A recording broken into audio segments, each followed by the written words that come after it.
how are you coping with lockdown? How have you personally adapted to the sort of life indoors? I work better with a routine, so I very quickly sort of established as much of a new routine as I could. I massively miss my commute, which was a bit of my work weapon, and I use that every day. But I'm now having to find different ways of doing it. So I think that's my main kind of approach has been to establish a routine and kind of continue as normal, and then try and look for as many positives as you can, because they're few and far between. Are there elements, both for you personally or for MediaCom as a business, that where you've seen your own behaviour or your own approach to work and elements that you think, actually, we should take this moving forward? We've actually adapted and found some processes or interactions or ways of working that are actually better going forward than we had in the past. Ultimately, the thing that it's really highlighted is the adaptability and flexibility of our people, and how incredible they have been in terms of working in this new way. And we've done as much as we can to support, kind of from a tech perspective, but also from providing mental health support.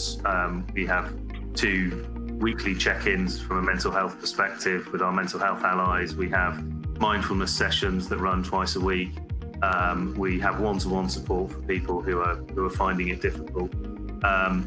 And I think that actually, given that this is looking like a relatively, for office-based workers, something that's going to be running for the majority of the year, is really important.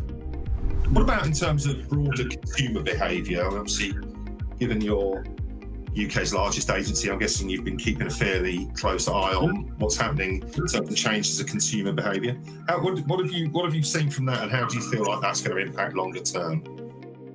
I think the interesting thing is to think about the short and the mid and the long and very long term. Short term kind of is relatively easy to adapt to, because you just do what's relevant in front of you right now, and you adapt your plan to focus on those changes of consumption.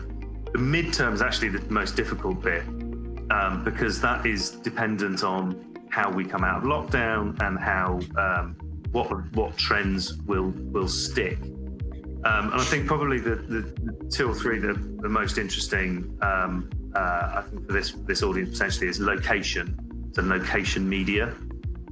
It's likely that there'll be more regional unlocking of different cities and towns, and therefore media that can be flexed regionally will be really important, particularly in a retail context. So for the showroom, opening up at different stages, or working different ways, actually having a real local and regional focus would be really important. And I think out of home, actually, which is not particularly well recently, we'll have a real opportunity, particularly in digital out of home and regional out of home, to be able to tap into that.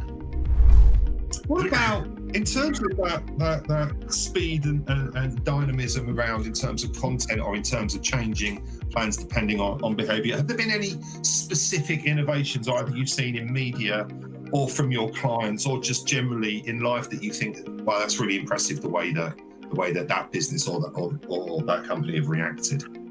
Grocers have adapted very well. Obviously, people are still going to supermarkets in their droves. I think one of our clients, Tesco, really sort of led the march in terms of helping consumers understand how to shop.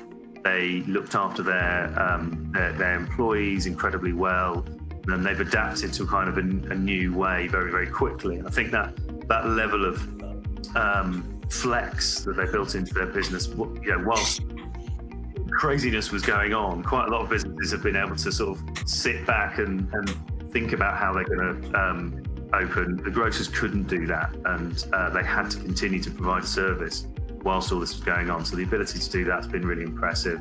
And I think the brands and organisations who have adapted, showed an empathy to their customer and their audience, and given them helpful advice during this, are the ones that are being the most innovative.